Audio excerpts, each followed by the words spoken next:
couple of things I forgot to mention really quick.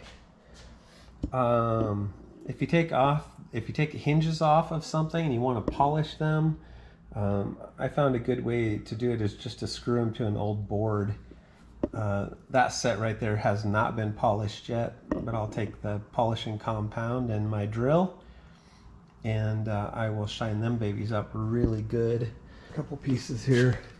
So when I'm installing this stuff, I peel from this end, and I peel the foam back just on one strip, and I square this up on the piece, and then I carefully stick down the one edge that's peeled back. You don't really want to peel all the backing off at one time and then try to stick it on to the covers of the rod lockers, because it's a bugger to get it off if you get it on crooked.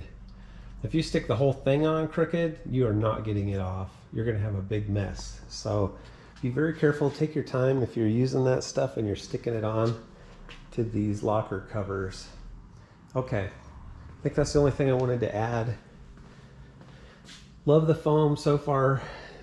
I'm going to have another roll of it. Obviously, I have some big panels to do like that.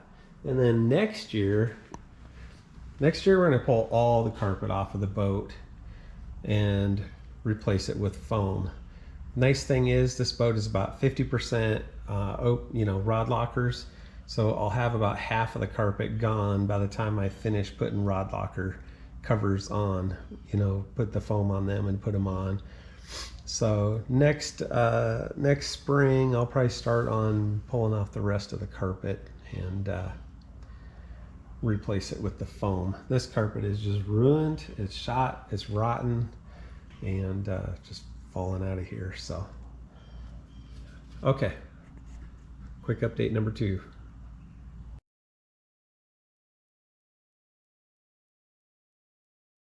Well, good morning.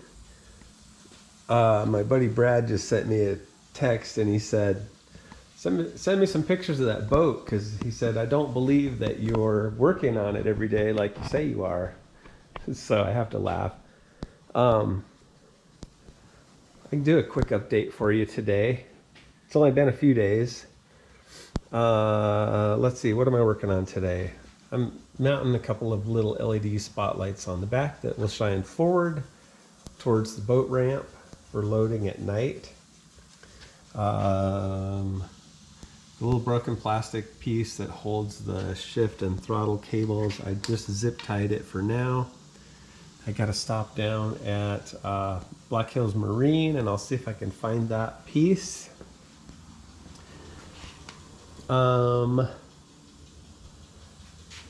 So trying to find out where wires go. Tan, I think, is overheat.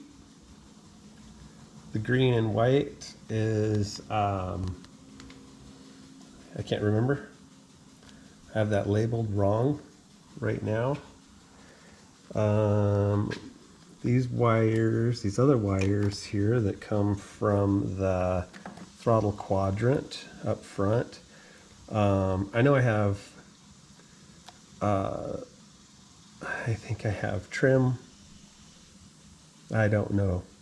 Now I don't know. I can't remember what they are. I have them written down somewhere, but I think at this point, this is the trim switch for the cowling. These, I believe, are for the thumb trim switch on the throttle quadrant, I believe. So I still have to figure that out. Okay, what else? Oh, so the main cable from the throttle, I cut it on purpose.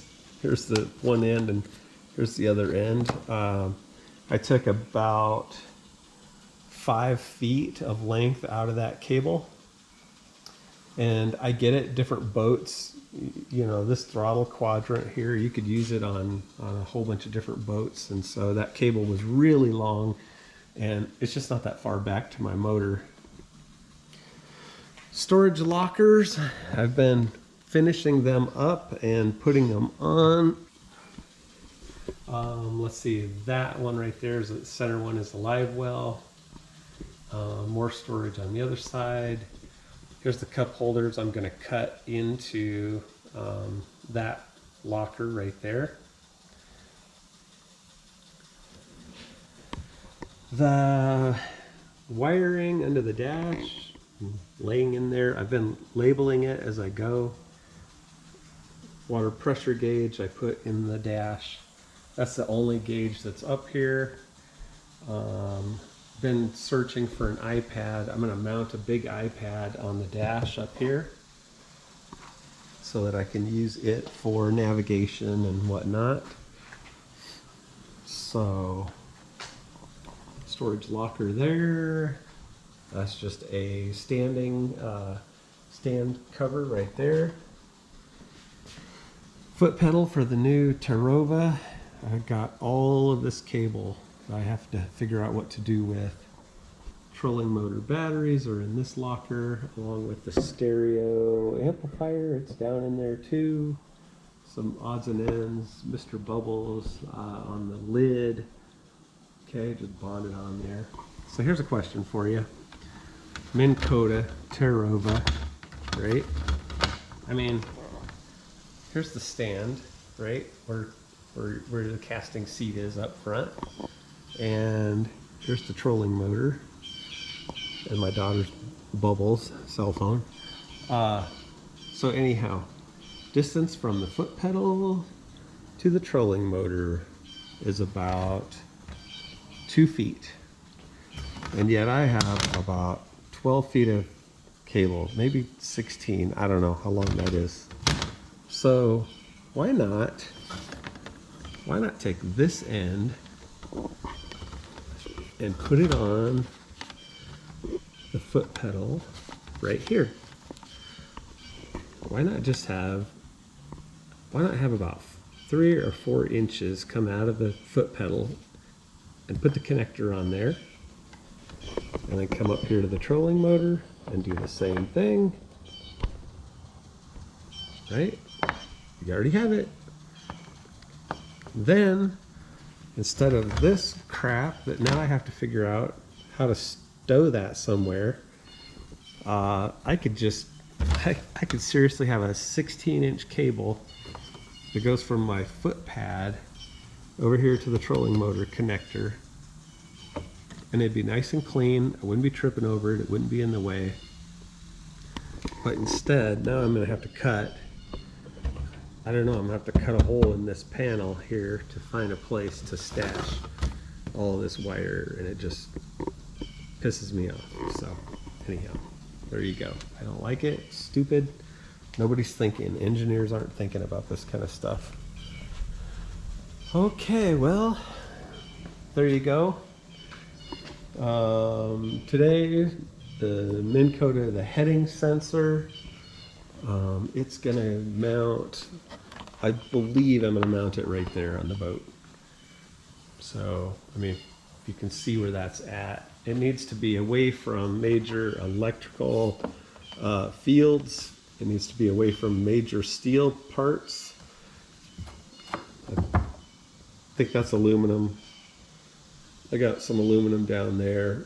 I got the radio here with an aluminum plate. It's not ferrous. I mean, ferrous, you know, irons is what I'm trying to keep away from that.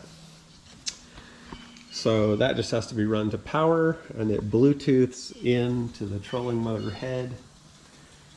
And then this here is just the rod locker. I worked on it a little bit yesterday. I had a lot of wires to stow. And anyhow, can't see too much in there. It's just got rhino lining inside of it. I don't like carpeted rod lockers because the fish hooks get stuck in the carpet. So what are we going to do today? Well, I think I'm actually going to break out the seats. There's the pedestals there. I just picked them up the other day. Oh, I have the, let's walk over here. So the mounting brackets for the casting seats. I ran them through the sandblaster yesterday. I don't have enough air pressure to really do it right, but it's good enough. I got the rust off of them. I'll paint them real quick and they will be fine. So I think today we're going to put the casting seats on. My hole saw for the cup holders should be here today. I gotta put this connector together. Oh, I know what I need. 1 1/8" live well overflow hose. I need a piece for the back and I need a piece for the front. And I think I'm gonna run down to Fleet and Farm today and try to find a live well overflow hose. So this battery is going under the dash just to run the stereo, nav lights, and that kind of stuff. So the starter has its own interstate battery back here to start the motor. And the trolling motor is 24 volts. So it's got 2 batteries up front solely dedicated to it. The DeMako battery charger, you know, the 2-line, I think I want the 2-line 10 or 15 amp battery charger for the trolling motors, and I don't have that yet. And then I think I'll get a separate DeMako battery charger for that battery and the starting battery, a 2-line charger. So I'll have 2 separate battery chargers that can they would just be on board attached to the boat. So when you come home from the lake, you got two cords that you need to plug in to charge the 4 batteries, and I can live with that. I think that's going to be the way to do it. So I think that's it for today. Oh, the big cover that goes back here for the casting deck back here. It's right here. It's got a paint stripper on it and it's covered in tin foil. And today needs to be the day that I get the tin foil off of there and get that scraped. Because then I need to flip it over and put the goo on the other side to get the carpet adhesive off. I hate carpet on boats. So the faster it goes away, the happier I'll be. Okay, that's it for today. This thing is nearly done. We're talking about taking it out on Sunday. It would have a lot to do with what I get accomplished today, I guess, but might happen. We'll see.